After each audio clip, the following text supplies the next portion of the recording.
All right, let's be real for a second. Imagine you're just trying to get through another ordinary Tuesday, shuffling along with your old service dog, when suddenly you're face down on the sidewalk, muscles jerking from a rookie cop's taser, and the next thing you know, the Marines have locked down the whole block like it's a war zone.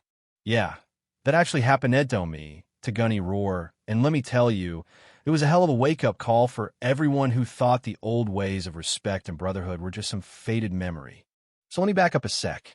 My name's Marcus Gunny Roar, retired gunnery sergeant, United States Marine Corps. 70 years old, a couple of medals somewhere in a shoebox, more scars than I care to count, and the best damn four-legged partner you could ask for, a black lab named Valor. He's not just a pet, you know what I mean?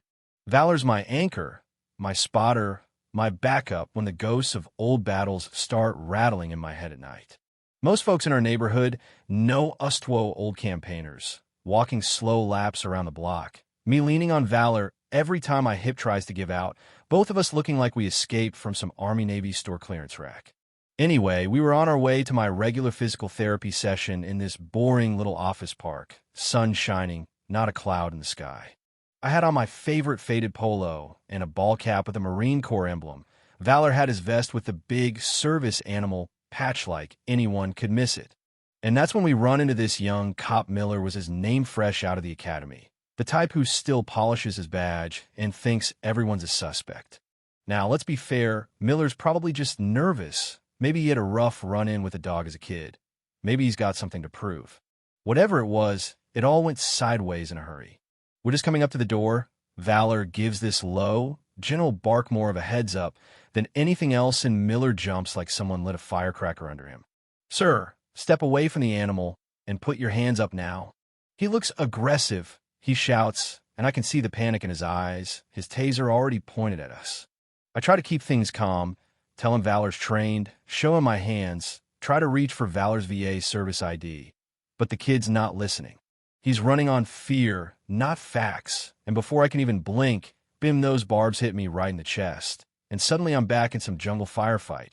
Only this time my legs won't work, and I'm gasping for air, Valor whining and nudging my face, not knowing whether to protect me or run for help. People start gathering, some filming on their phones, others just staring, and there's this sharp, burning anger that cuts through the pain. I've been shot at, blown up, patched back together by medics who used duct tape as much as sutures, but getting tasered by a jumpy cop because my service dog did his job? That's a new one. But here's where the story goes from humiliating to legendary. See, there's this number I keep in my phony and old recon network, C or Fee actual, just in case. I managed to hit dial, and in under 30 seconds, Top Rodriguez, my old first sergeant, picks up. No small talk, just location and sitrep Gunny. I tell him what happened. He says, "We're coming in hot." I barely have time to process before I hear the unmistakable thunder of Marine tactical vehicles rolling up, a sound that gets in your bones if you've ever worn the uniform. Within minutes, the streets crawling with Marines' Humvees, an MRAP, even a light armored vehicle for good measure. They form a ring around the building, police lights mixing with their own, and every bystander's jaw drops.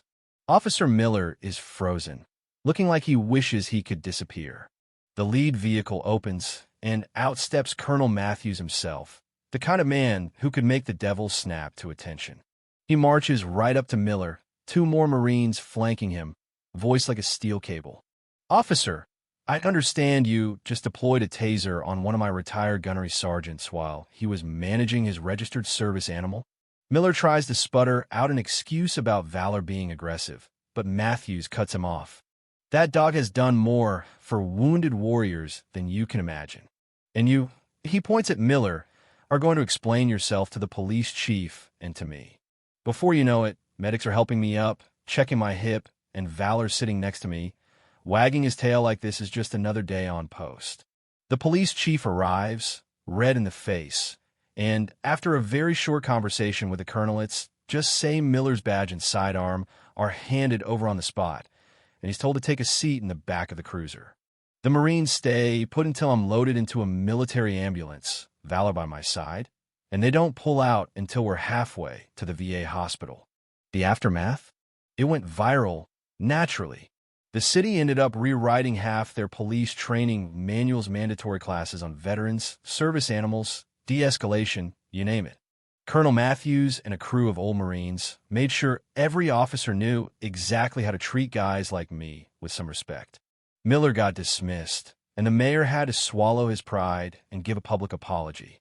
Valor got more treats and ear scratches than he knew what to do with. And I got to walk away with my dignity mostly intact thanks to the boys in the Corps.